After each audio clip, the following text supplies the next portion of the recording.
Kwangathi lo nkulunkulu lobonakele ngendodzana yakhe, lamuhla angakupha kuphumula. Lolo bitile wathi wotani kimi nini nonke lenikhathele naleli sindwako. Wase usinika sethembiso, wathi ngitanipha kuphumula. Umusa wakhe usandla leseluliwe, nakuwe lamuhla uthi nkulunkulu mi, nangu umusa, naku kuphumula. Waphumula Adamu, noma tindo betimunakalele, ezame emacembe, atsabula tihlahla ngetihlahla, kepha tingamfihli ngalutho. Kepha wenela kuva livi la nkulunkulu, wathola kuphumula. Kungathi nawe sihlobo sami lamuhla, bewungathola kuphumula. Mawubona ukuthi hayi ake sesicoca nami ungangithinta site ucoca, nganaku kuphumula lephana kona nkulunkulu. Nasi singwaselusuku sakavuka udle. Asibuyele encwadzini yaNumeri 24 verse 1. Ngaleso sikhathi Balamu bese ati kahle kuthi kuyamjabulisa simakathe nakabusisa. Uyathi uNkulunkulu ujabuliswa kukubona ubusisekile. uNkulunkulu ufundzisa boBhalamu labe bajabuliswa ukuthi batawukhuluma sicalekiso, umuntu acalekiseke.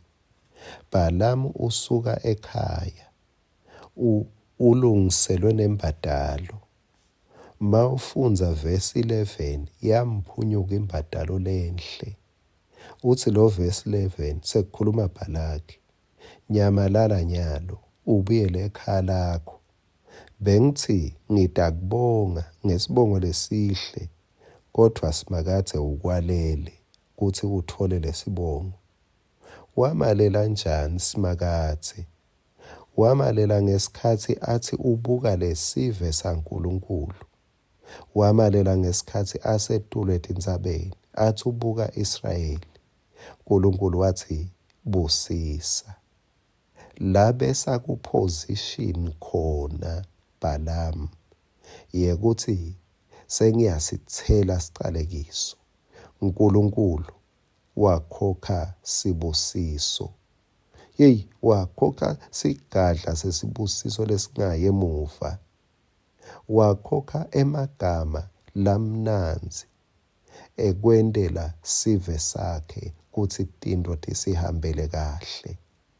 Ngisho mina kulomhlaba lesikuwo, boBhalamu basetindzaweni, boBhalamu labanye basetikhundleni tekuthi bangacalekisa, kepha akabongwe uNkulunkulu. Lothi bathi nje sebalungele kucalekisa, bathi sebalungele kwehlulekisa, bese balengisa Balamu bathi sengifundzile kuthi uNkulunkulu kuyamjabulisa kubusisa umuntu wakhe. Esikhundleni sekuthi kulowo mlomo kuphume amagama ebuhlungu, kepha kuphume amagama enjabulo. LiBhayibheli lisitshela ukuthi Balamu wababuka, wababona. Lo verse 2 usho njalo. Balamu wathi uyabuka, wabona ema-Israyeli emisile, sive ngesive. Moya waNkulunkulu wehlela eti kwakhe. Wase uba ngumprofeti, esikhundleni sekuba ngumthakathi localekisako, waba ngumprofeti lobusisako. Kwangathi nawe mangabe bekuneligama lamhla belilungisiwe ukuthi litakuvisa buhlungu, uNkulunkulu aligucule kube ligama lentokodo. Mangabe kuneligama belitawukwenta ucalekiseke, akube ligama lekukubusisa. Mangabe bekuligama lekukwehlisa, akube ligama lekukuphakamisa.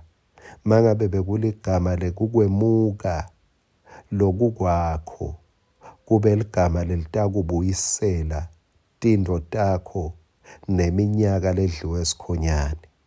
uNkulunkulu uyajabulela kuthi umuntu wakhe lo nguwe abusiseke. Amen.